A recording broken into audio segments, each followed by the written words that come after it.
សួស្តីហើយក៏សូមជម្រាបសួរទៅដល់បងប្អូនទាំងអស់គ្នាដែលតាមដានវីដេអូខ្ញុំកន្លងមកជាពិសេសគឺវីដេអូដែលខ្ញុំនិយាយអំពីតាក់ទងនឹងបាក់សីប្រមាញ់យើងនិយាយអំពីបាក់សីប្រមាញ់គឺមានច្រើនបែបច្រើនសន្តានបាក់សីប្រមាញ់ខ្លះវាជាប្រភេទបាក់សីប្រមាញ់ចេញពីដៃទៅចាប់ចំណីហើយចំពោះបាក់សីប្រមាញ់ខ្លះទៀតគឺយើងត្រូវការឲ្យវាហើរសំកាំងលើមេឃដើម្បីចាប់យកជាចំណីប្រភេទបាក់សីប្រភេទនេះគេហៅអំបូរវាជាអំបូរ Falcon ហើយប្រភេទបាក់សីប្រមាញ់ប្រភេទនេះគឺមានច្រើនណាស់នៅក្នុងពិភពលោកឈ្មោះរបស់វាខ្ញុំរាយនាមមិនអស់ទេហើយនេះគឺជាឈ្មោះខ្លះៗតាក់ទងនឹងប្រភេទបាក់សីប្រមាញ់ប្រភេទនេះនៅកម្ពុជាយើងក៏មានសម្បូរអ្នកលេងដែរប្រភេទអំបូរ Falcon ដែលយើងហៅថាប្រភេទស្ទាំងស្លាបស្រួយពួកអំបូរ Falcon ដែលគេនិយមលេងគឺជាអំបូរ Falcon ដែលតាក់ចេញពីប្រទេសនៅជិតខាងយើងដូចជាប្រទេសវៀតណាមប្រទេសចិនហើយនិងភាគខ្លះគឺយកមកពីព្រំដែនខាងជើងនៅប្រទេសវៀតណាមឬក៏ប្រទេសឡាវផងដែរអំបូរ Falcon ទាំងអស់នោះភាគច្រើនដែលប្រទេសកម្ពុជាយើងសម្បូរលេងយើងហៅថាប្រភេទ Peregrine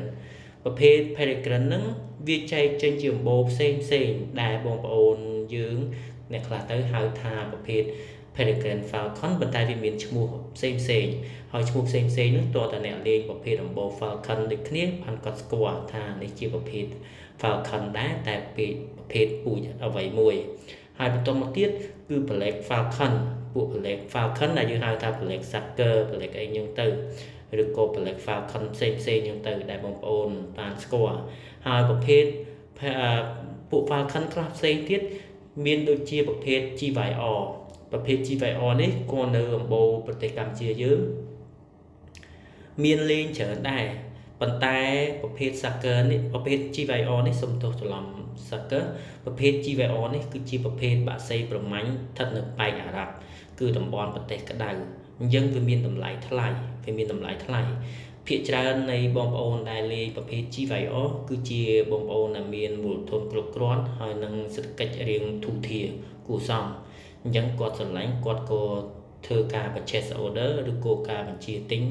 ទៅតាម website ផ្សេងដែលនៅក្នុងប្រទេសអារ៉ាប់គេមានហើយប្រភេទផ្សេងទៀតដូចជាប្រភេទ Eurasian Hobby នៅក្នុងប្រទេសយើងក៏មានលេងដែរហើយប្រភេទ Luna Falcon ក៏ពេលខ្លះក៏មានដែរប្រភេទ Luna Falcon ហើយប្រភេទ American Kestrel ក៏ចាត់ចូលជាប្រភេទ Falcon ដែរជាប្រភេទ Falcon ខ្នាតតូចបងប្អូននៅកម្ពុជាយើងក៏សម្បូរលេងណាស់ដែរប្រភេទ Luna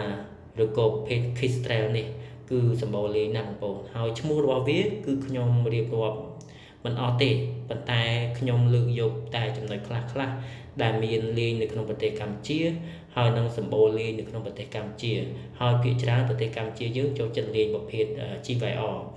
ឬក៏ប្រភេទ Black Falcon ឬក៏ប្រភេទបាក់សីប្រមាញ់ផ្សេងទៀតដូចជា Sucker អញ្ចឹងទៅឬក៏ប្រភេទបាក់សីប្រមាញ់មួយបែបទៀតដែលខ្ញុំភ្លេចឈ្មោះនៅកម្ពុជាយើងក៏សម្បូរលេងដែរអញ្ចឹងនេះគឺជាប្រភេទ Falcon ហើយប្រភេទ Falcon គឺជាបាក់សីប្រមាញ់ដែលគេលេងដើម្បីចាប់សត្វលើអាកាសអញ្ចឹងយើងលេងចាប់កុកក្រកតបតពាំងតបហ្នឹងគឺចាប់លើអាកាសអត់ចេញពីដៃដូចជាប្រភេទស្ទាំងទេវាជាប្រភេទស្ទាំងដែរតែជាប្រភេទស្ទាំងស្លាបស្រួយអញ្ចឹងប្រភេទស្ទាំងស្លាបស្រួយគឺវាត្រូវការប្រើល្បឿនហើយសំកាំងខ្លួនចុះចាប់ឆក់យកចំណីដោយប្រើក្រញាំជើងហើយដល់មុតស្រួចនិងកម្លាំងខ្លាំងរបស់វាឈប់ទៅលើដងខ្លួនរបស់បាក់សីប្រមាញ់ដែលវាត្រូវប្រមាញ់នោះឯងហើយប្រភេទបាក់សីប្រមាញ់ប្រភេទនេះភាគច្រើនបងប្អូនមានមូលធនគឺគាត់ចូលចិត្តលេងដោយសារថាការលេងរបស់វាគឺសប្បាយប៉ុន្តែអ្វីដែលសំខាន់ប្រភេទបាក់សីប្រភេទនេះយើងត្រូវលេងត្រូវមាន GPS បើយើងអត់លេងមាន GPS ទេគឺពិបាកលេងណាស់ដោយសារវាជាបាក់សីមួយដែលប្រើល្បឿនហើយការបំលាស់ទីរបស់វាគឺឆ្ងាយទៀតផងអ្វីត្បិតតែជាបាក់សីប្រមាញ់ដល់ប្រើល្បឿនដល់កម្ពុជាពិតមែនប៉ុន្តែប្រភេទបាក់សីប្រភេទនេះក៏មានតម្លៃខ្លាំងណាស់ដែរនៅកម្ពុជាយើងតម្លៃរបស់បាក់សីប្រភេទនេះគឺតាមអំបូរហើយនិងតាមពូជនិងតាមទម្ងន់របស់វាខ្ញុំមិនសន្និដ្ឋានថាតម្លៃរបស់វាឲ្យត្រូវទេប៉ុន្តែយើងអាចដឹងថា បាក់សីខ្លះមានតម្លៃចាប់ពី850ឡើងតាមប្រភេទដំបូលរបស់វាហើយបាក់សីខ្លះទៀតគឺមានតម្លៃរហូតដល់រាប់ម៉ឺនដុល្លារក៏មានដែរប្រសិនបើជានៅក្នុងប៉ៃអារ៉ាប់ប្រទេស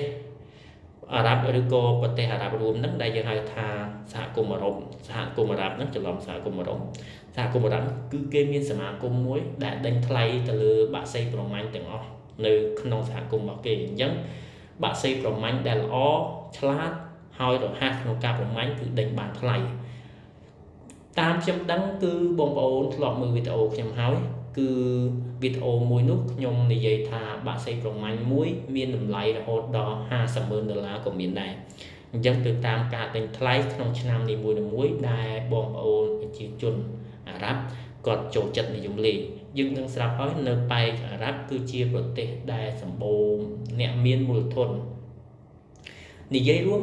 សត្វរបស់គេលេងមួយគឺជាសត្វដែលល្អហើយគឺជាសត្វដែលស្របច្បាប់មិនដូចជានៅប្រទេសកម្ពុជាយើងទេបងប្អូនខ្លះក៏មានបាក់សីស្របច្បាប់លេងដែរហើយបងប្អូនខ្លះក៏លេងនៅក្នុងទីផ្សារងឹតដូចជាបងប្អូនមួយចំនួនយើងដែរអញ្ចឹងយើងចង់ឲ្យមានបាក់សីស្របច្បាប់លេងដូចជានៅប្រទេសផ្សេងទៀតដែរហើយការលេងបាក់សីស្របច្បាប់នេះគឺយើងត្រូវធ្វើច្បាប់វាដូចជាក្នុងមួយឯកសារនៃច្បាប់រដ្ឋបាលព្រៃឈើគឺយើងត្រូវដាក់បានចំនួន5បាក់សីហ្នឹងយើងរាប់ទៅតើបាក់សីអ្វីខ្លះដែលត្រូវដាក់ហើយបងប្អូនខ្លះគាត់ធ្វើមិនដល់5ទេគាត់ធ្វើបានត្រឹមតែ2ទេគាត់ធ្វើពពួក Falcon មួយទៅពពួក Hawk មួយអញ្ចឹងទៅហើយចំពោះបាក់សីប្រមាញ់ទាំងអស់នេះនៅក្នុងរូបនេះគឺជាបាក់សីប្រមាញ់ដោយប្រើការហើរសំកាំងទៅលើអាកាសដើម្បីចាប់យកចំណីមិនមែនជាការប្រើចេញពីដៃឬក៏ការហើរចេញពីដៃចាប់យកចំណីដូចជាប្រភេទHarry ឬក៏ប្រភេទស្ទាំង Ghost Hawk ឬក៏ប្រភេទស្ទាំងអកភ្នំរបស់យើងទេគឺវាត្រូវការប្រើល្បឿនសំកាំងទៅលើអាកាសដើម្បីឆក់យកចំណីឬក៏ឈូសចំណីនោះទម្លាក់តែម្ដងបាទវីដេអូរបស់ខ្ញុំគឺមានប៉ុណ្្នឹងទេតាក់ទងជាមួយនឹងការរៀបរាប់អំពីពពួកអំបូរ Falcon អញ្ចឹងបងប្អូនអាចទស្សនាវីដេអូក្រោយៗទៀតខ្ញុំនឹងមានលើកយកវីដេអូថ្មីទៀតដើម្បីតាក់ទងជាមួយនឹងពពួក Falcon ហើយនិងពពួកសត្វព្រៃផ្សេងទៀតអរគុណច្រើន